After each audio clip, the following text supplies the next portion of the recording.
Assalamualaikum warahmatullahi wabarakatuh. Saat ini kita akan membahas sejarah K3 di Indonesia.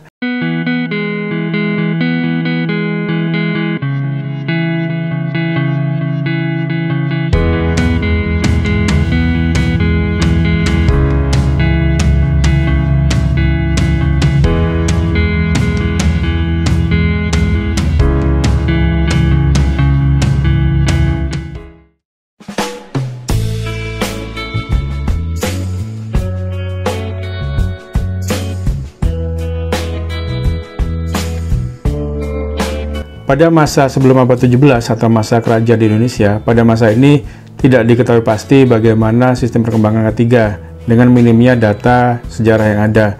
Namun kita bisa melihat dari banyak hal baik hal alamiah yang digunakan oleh prajurit yang terluka dalam beberapa pertempuran dan pengenalan beberapa bahan toksidan alamiah untuk senjata merupakan awal pengenalan K3.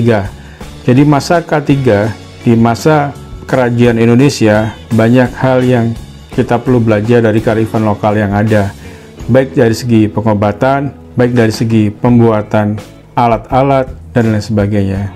Perkembangan K3 pada masa kerajaan Indonesia, berbagai hal terjadi, namun setiap daerah mempunyai kearifan lokal masing-masing, jadi kita akan menemukan sistem standar yang berbeda. Dengan keragaman antar daerah yang cukup beragam, standar yang dilakukan cukup beragam. Pada masa penjajahan Belanda, perkembangan K3 lebih diorientasikan kepada kesehatan dan keselamatan militer Belanda, tidak ditujukan untuk bangsa Indonesia. Terutama juga produk-produk K3 yang dikeluarkan pada masa penjajahan, yaitu bertujuan untuk memelihara mesin, peralatan, dan karyawan Belanda supaya tetap sehat dan terpelihara keselamatannya selama masa pendudukan di Indonesia. Pada masa penjajahan Jepang, bisa dikatakan tidak ada perkembangan K3, karena pada masa itu pemerintah yang berkuasa, pemerintah Jepang berorientasi untuk memenangkan perang. Semua diarahkan untuk pertempuran mendukung pemerintah Jepang. Pada masa kemerdekaan, setelah Indonesia merdeka, ditandai dengan adanya Undang-Undang 1945. Pada pasal 27 ayat 2 Undang-Undang 1945 menyebutkan bahwa tiap-tiap warga negara berhak atas pekerjaan dan penghidupan yang layak bagi kemanusiaan. Ini mengandung pengertian bahwa pekerjaan dilakukan harus sesuai dengan norma-norma kemanusiaan, termasuk juga adanya jaminan kesehatan dan keselamatan kerja. Pada masa kemerdekaan, pemerintah Indonesia mulai memberikan perhatian lebih besar terhadap ketenaga kerjaan, terutama pentingnya upaya K3. Pada tahun 1957, Departemen Perburuhan dan Jawatan Keselamatan Kerja, yaitu dengan Undang-Undang Nomor 14 Tahun 1969 tentang ketenaga kerjaan. Kemudian pada tanggal 12 Januari 1970 lahirlah Undang-Undang Keselamatan Kerja. Pada masa ini juga berdiri beberapa lembaga yang bergerak di bidang K3, yaitu Dinas Higien Perusahaan dan Sanitasi Umum dan berbagai seminar tentang higien perusahaan. Dilihat dari istilah higien yang dipakai, penekanannya lebih kepada lingkungan kerja dan kesehatan pekerja.